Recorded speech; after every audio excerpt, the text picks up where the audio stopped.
Habang si Willow, ang eksklusibong 6th Circle Mage ni Count Desmond ay malapit nang umatake sa umatras na mga tropa ng Fenris, hinarangan ni Vanessa ang kanilang daanan. Taglay ang matibay at hindi matinag na paninindigan, makapal ang hangin sa amoy ng ozone at nagbabantang kapahamakan. Habang hinahabol ng mga sundalo ni Desmond ang Fenris na parang mga mandaragit, inactivate ni Vanessa ang naunang inilatag na magic circle na nakatago sa ilalim ng nasunog na lupa.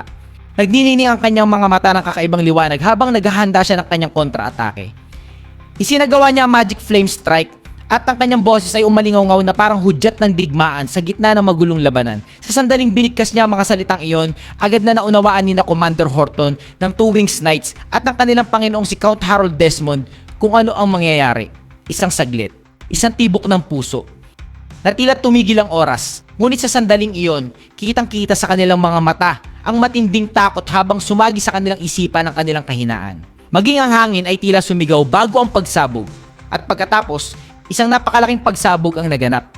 Isang naglalagablab na haligi ng pulang apoy at gintong liwanag ang sumabog. Sinusunog ang Two Wings Knight Order sa mismong kinatatayuan nila. Sa tindi ng init, pati ang kanilang mga baluti ay nagde-deform sa kanilang likuran. Ang mukha ni Count Desmond ay napuno ng lubos na kawalan ng pag-asa. Ang kanyang mga mata ay sumasalamin sa kumikislap na kahil na apoy ng kanyang naglalawang mga ambisyon. Si Willow, ang mage ni Desmond, ay nanginginig sa takot. Hindi makapaniwala sa kanyang nasasaksihan. Nakita niya ang kapangyarihang dapat sanay nasa kanyang kontrol. Ngayon ay ginamit laban sa kanilang sariling panig ng napakadali. Nakatayo siyang tila napako sa kinatatayuan. Ang kanyang tungkod ay nanginginig sa kanyang mahigpit na hawak. Samantala, ang Two Wings Knights ay nagtatakbuhan palabas ng sakop ng pagsabog habang nagliliyab ang kanilang mga katawan. Ang kanilang mga hiyaw ay umaalingaw-ngaw sa buong lambak. Napaisip si Willow, gumamit ba ang mahika ng isang runestone? Ang tindi at epektibo ng kapangyarihan ay tila nagpapahiwatig ng isang katalistang higit pa sa simpleng pagbigkas ng orasyon. Si Horton, bilang isang veteranong mandirigma, kahit sa gitna ng sakuna ay agad na nag-utos na ilikas ang lahat palabas ng kastilyo. Si Desmond, dala ng desperasyong mabawi ang kontrol, ay agad na pumasok sa Stonehaven Fortress kahit nananatili pa ang matinding init. Ang kanyang mga mata ay nag-aapoy sa galit. Mas matindi pa sa apoy sa labas. Inutusan niya si Horton na iulat ang sitwasyon kaagad. Ang kanyang tinig ay puno ng matalim na puot. Samantala, si Julian at ang natitirang mga tropa ng Fenris ay umatras palabas ng Stonehaven Fortress sa gitna ng kaguluhan.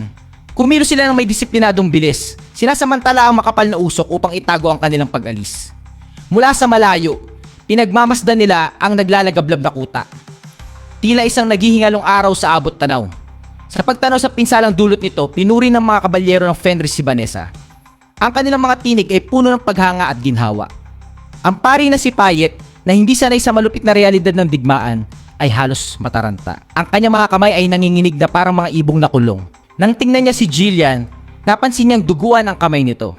Ang matingkad na pula ay lantad sa kanyang maputlang balat. Agad niyang sinimulang pagalingin si Jillian. Ang kanyang mga panalangin ay may hinang bulong na sumasalungat sa malalayong tunog ng pagguho. Sinabi ni Jillian sa kanya na huwag magpanik, pinipilit siyang pakalmahin sa pamamagitan ng sarili niyang matatag na loob. Alfoy, nakilala bilang kritiko at tagapangalaga ng salapi, ay nagsalita ng may pag-irap. Sinasabing lahat dito ay may sirang pakiramdam sa ekonomiya. Ang paggamit ng mga mamahaling bato ng ganoon ay isang napakalaking pag-aaksaya. Umiling siya habang sa isip niya ay kinakalkula na ang nawalang ginto, kahit na ang mundo ay tila nasusunog sa paligid nila. Sumingit si Gordon, tila walang pakialam sa gastos. Anya, sino ba ang may pakialam? Napakayaman ng ating Panginoon. Isa sa mga duwende, si Galbraith, ay nagdagdag ng kanyang magaspang na pananaw. Kung matatalo rin naman sila sa digmaan, kukunin din ang kalaban ng lahat. Kaya ano pa ang saysay kung gagastusin nila ito ngayon? Si Jillian, sa isang seryosong tono na agad umagaw ng atensyon, ay nagsabing mahusay ang plano ni Claude. Pagkatapos, tumingin siya sa kanyang mga tauhan, sinusuri ang bawat muka kung may sugat o pagod at nagtanong kung ayos lang ba ang lahat. Sabay-sabay na sumagot ang mga kabalyero ng Fenris. Positibo at matatag ang kanilang tinig. Ang kanilang diwa ay mas lalo pang tumibay dahil sa kanilang pagkaligtas. Nag-utos si Jillian na ang mga kabalyero ay magtungo na sa pangalawang tagpuan. Ang kanyang isip ay abala na sa pagkalkula ng susunod nilang hakbang. Anya, magsisimula na ang paghabol ng kalaban anumang sandali at hindi sila maaaring magtagal sa anino ng sarili nilang tagumpay. Nagbago ang tagpo. Lumipat sa hilagang Perdium Fortress. Ang lupa ay natabunan ng tambak ng mga bangkay ng mga barbaro. Mabigat ang hangin, puno ng amoy ng dugo at katahimikan ng mga patay. Isa sa mga general ng barbaro, si Waroka ay pagod na pagod sa walang tigil na labanan. Humihingal siya ng malalim. Ang kanyang dibdib ay umaangat at bumabagsak sa ilalim ng makakapal na balahibo habang siya ay nakasandal sa kanyang sandata. Sa sandaling iyon, muling sumugod si Ghislaine patungo sa kanya. Hawak ang isang napakalaking palakol, isang anyo ng walang humpay na pagkawasak. Halos hindi nakaiwas si Waroka sa unang atake. Dumaan ang tali malapit sa kanyang tenga at bumaon ng malalim sa lupa. Sunod-sunod ang mga atake ni Ghislaine. Ang kanyang galaw ay isang malabong anino ng sanay na pagpatay. Halos hindi na masalag ni Waroka ang bawat hampas. Nanginginig ang kanyang mga braso sa lakas ng bawat tama. Sa bawat sagupaan, lalo siyang humihina. Habang si Ghislaine ay tila pinapakain ng walang katapusang galit. Sa isang mabilis at brutal na galaw, muling tinamaan ni Ghislaine si Waroka ng napakalakas na puwersa. Nasa lagman ito ni Waroka, hindi kinaya ng kanyang kabayo ang impact. Gumuho ito sa lupa na may kasamang nakakadurog na tunog ng buto. Agad na tumalon pababa si Waroka at umatras ng ilang hakbang, lumilikha ng distansya sa demonyong nasa anyong tao. Tinawag niya si Ghislaine na isang uhaw sa dugong halimaw na walang alam sa pagpipigil. Mas baliw pa raw si Ghislaine sa labanan kaysa sa kanilang sariling mga mandirigma. Sinubukan ni Waroka na makipag-ayos, umaasang may natitira pang bahid ng pagkatao si Ghislaine. Sinabi niya na kung may natitira pa itong katinuan, ibaba muna nito ang sandata at makinig. Iminungkahi niya ang tigil putukan para sa kapakanan ng mga tribo. Puno ng desperasyon ang kanyang boses. Sinabi niya kay Ghislaine na tingnan ang paligid. Ang pagkawasak ang mga tambak na bangkay, nagpatuloy si Waroka. Ipinaliwanag na sinusunod lamang nila ang utos ng kanilang pinuno na si Chief Costo. Ngayong patay na ang pinuno, wala nang dahilan para ipagpatuloy pa ang digmaan. Naghintay siya ng sagot. Ang kanyang puso ay kumakabog ng malakas sa kanyang dibdib. Nananatiling tahimik si Ghislaine sandali matapos marinig ang mga salita ni Waroka. Sa kanyang isipan, muling umusbong ang mga alaala mula sa kanyang nakaraang buhay. Parang madilim na tinta na kumakalat sa tubig. Naalala niya si Waroka, isang general na barbaro na sa ibang takbo ng panahon ay nakatanggap ng bahagi ng lupain ng Perdium bilang gantimpala sa pagtulong sa pamilya ng Duke. Isang tusong lalaki sa kabila ng pagiging barbaro. Isang taong marunong makibagay sa ihip ng hangin ng kapalaran. Nang mapansin ni Waroka na nanatiling tahimik si Ghislaine, siya na ang nagsalita muli at nagmungkahi. Tumigil na sila sa walang saysay na patayan. Sapat na ang isinakripisyo ng kanilang mga mandirigma at ng mga kalaban din. Pinilit niyang gawing makatuwira ng kanyang tinig. Halos nagmamakaawa na. Ipinangako ni Waroka na hindi na muling sasalakay ang kanilang tribo sa hilagang kuta. Isang panatang umaasa siyang magliligtas sa kanyang buhay. Sa kanyang isip, alam niyang sapat na ang oras na kanyang pinatagal. Sinabihan ni Ghislaine si Waroka na tumahimik.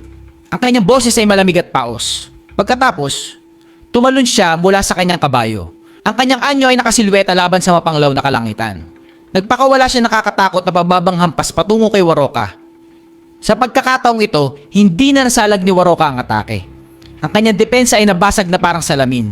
Sa isang malinis at malagim na galaw, tuluyang pinugutan ni Ghislaine ng ulo si Waroka. Sa malamig na tinig na tila nagpapalamig sa mismong hangin, sinabi ni Ghislaine na walang bagay na tinatawag na mabuting digmaan.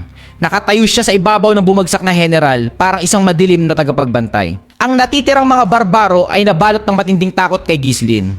Lumipat muli ang tagpo sa umatras na puwersa ng Fenris na kumikilos sa mga paikot-ikot na landas. Pinangunahan ni Jillian ang mga kabalyero. Ang kanyang mga mata ay nakatutok sa daan sa unahan. Biglang sinabi ni Gordon kay Jillian na tumingin sa likuran. Ang kanyang boses ay may halong alarma.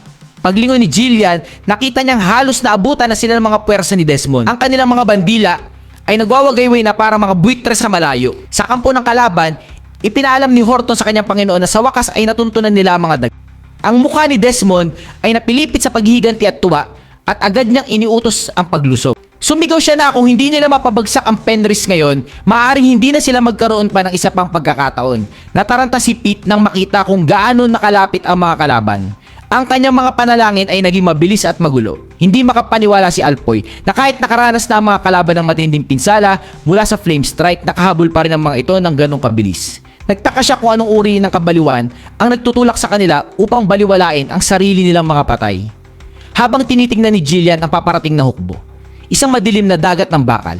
Napagtanto niyang malayo pa ang kanilang tagpuan sa bilis na yon, hindi sila makakarating. Agad niyang pinaikot ang kanyang kabayo at iniutos sa iba na magtungo na sa rendezvous point. Ipinahayag niya na siya at ang mga kabalyero ay magtatayo ng depensibong linya upang bumili ng oras. Nagulat sina Vanessa, si Alfoy at ang mga duwende sa ginawa ni Jillian. Tinitigan nila siya na para bang nawalan siya ng katinuan. Ngunit ang tanging nakita nila ay matigas na determinasyon sa kanyang tindig. Huminto si Jillian kasama ang mga Fenris Knights at bumuo sila ng manipis na linya laban sa abot tanaw. Sa malayo, nakita niya ang napakalaking hukbo ni Desmond. Ang laki nito ay halos nakapanlumo. Nag-usap ang mga Fenris Knights sa may hinang tinig ngunit matatag. May nagtanong kung talagang tinamaan ba ang mga iyon habang pinagmamasdan ang paparating na hukbo. Sinabi ni Gordon na sa totoo lang, ang mga patag na helmet ng mga elite ni Desmond ay hindi biro. Hindi lamang sa dami, ramdam din sa kanilang galaw ang matibay at disiplinadong teknik na bunga ng brutal na pagsasanay. May isang kabalyero sa tabi niya ang tumawa at tinanong kung natatakot ba siya. Binangga nito ang kanyang balikat at nagbiro kung natatakot siya. Ibigay na lang niya ang sobrang lakas ng katawan niya para magamit ng iba. May isa pang sumali sa biro at nagsabing isusumbong niya sa commander. Ang pag-aalinlangan ni Gordon sa gitna ng biro at tensyon ay ramdam. Napakagat niya ng ngipin habang ang pawis ay dumadali sa kanyang muka. Sa huli, sinabi niya kahit papaano, pipigilan niya ang kahit isa pa sa mga kalaban. Tumingin siya sa abot tanaw at idinagdag na ang tunay na paghihigante ay ipauubaya na nila sa kanilang Panginoon. Doon siya kumuha ng lakas sa pag-asang darating ang galit ni Gisborne. Hinawakan ni Jillian ang kanyang palakol mula sa likod. Pamilyar ang bigat nito at nagdudulot ng kakaibang kapanatagan. Ibinunot niya ang napakalaking palakol, kumikislap ang bakal na parang naglalagablab. Sa isang malakas na sigaw na yumanig sa hangin, inuutos niya sa mga kabalyero ng Fenris na maghanda sa labanan. Sa kabila ng 200 lamang nilang kabalyero, sumugod sila laban sa napakalaking hukbo ni Desmond. Libong pagpapakamatay na pagsugod sa anumang rason. Ngunit ang bawat galaw nila ay puno ng galit at tapang ng mga taong nakaranas ng mamatay at mabuhay. Muli, sumugod din ang pwersa ni Desmond. Yumanig ang lupa sa ilalim ng mga kuda ng libong mandirigma at nagsimula ang mabagsik na labanan. Ang tunog na nagbabanggaan na bakal at sigaw ng mga mandirigma ay pumuno sa hangin. Si Jillian ay naging buhawi sa gitna ng labanan. Ang kanyang palakol ay humahagis ng kamatayan sa bawat kabalyero sa magkabilang pakpak. Isa-isa at walang kamuwang-muwang. Kasabay nito, si Gordon ay binabagsak ang mga kalaban gamit ang malaking pamalo, pinapasa ang mga mandirigma na parang mga manikang rag. Pinanood ni Desmond ang maliit na grupo ng kabalyero ng Fenris na humahadlang sa kanyang vanguard. May halo ng inis at paghanga sa kanilang tapang. Inuutos niya sa unang dibisyon ng mga mangkukulam na umatake.